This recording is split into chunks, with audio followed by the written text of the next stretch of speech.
सर्वप्रथम सकाळच्या घटनेबद्दल काय म्हणायचं? सकाळची घटना ही अत्यंत दुर्दैवी आहे आणि त्या घटनेबद्दल मी ह्या कंपनीचा व प्रशासनाचा सर्वप्रथम शिवसेनेच्या वतीनं जाहीर निषेध करतो। आणि सदर कंपनीमध्ये जो मॅनेजर आहे तो हिटलरशाही पद्धतीचा मॅनेजर आहे। हिटलर म्हणजे हिटलर म्हणलं तर त्याला काय वावगं ठरणार नाही, कारण अनेक गोरगरिबांचं प्रपंच त्यानं उद्ध्वस्त केलेलं आहे आणि तो एक मास्टर माइंड गेम खेळतो आणि हाताखालच्या माणसांना तो कामाला लावतो। अशा पद्धतीनं माझ्यासह मी सुद्धा एक कामगारच आहे, मी सुद्धा इथला एक कामगार आहे, तर माझ्यावर सुद्धा त्यानं अशीच वेळ आणली, मला उद्ध्वस्त केलं त्यानं। उपोषण धरलं होतं की उपोषण धरलं होतं, उपोषणाला त्यानं दाद दिली नाही, खोट्या वावड्या उठवल्या आणि माझी बदनामी केली त्याने। तुमच्यावर काय अन्याय झाला? माझ्यावर अन्याय म्हणजे कंपनी ज्यावेळेस हँडवर्क झाली आकाशीकडून शेट्या साहेबांकडे, त्यावेळेस त्यांनी सर्व कामगार आत घेतले आणि गेटवर आमच्या एक 5 कामगारांची चिठ्ठी ठेवली की ह्यांना आत सोडू नका म्हणून।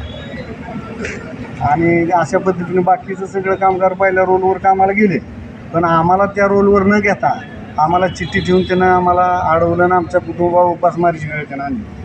संतोष मोरेच्या आत्महत्येला जबाबदार कोण आहे असं तुम्हाला वाटतं? सर्वस्वी तिथला मॅनेजर बेंबळकर आणि त्याची जी काय बदल बच्चे आहे ती त्याला जबाबदार त्यांचं। कारण का तर मी ही ठामपणे सांगतोय की तो ज्या पद्धतीनं माणूस वागतो त्या पद्धतीनं तो एक मास्टर माइंड गेम खेळतो आणि बाकीची कामाला लावतो, तो स्वतः सेफ राहतो काय।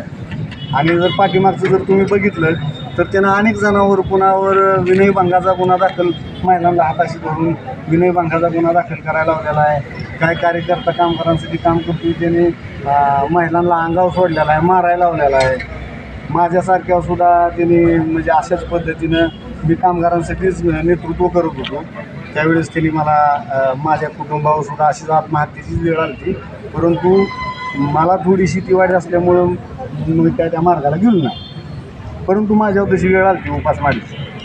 त्याला सर्वस्वी बेंबळकर साहेब 100% बेंबळकर आणि त्याचं बगल बच्चे जबाबदार आहे।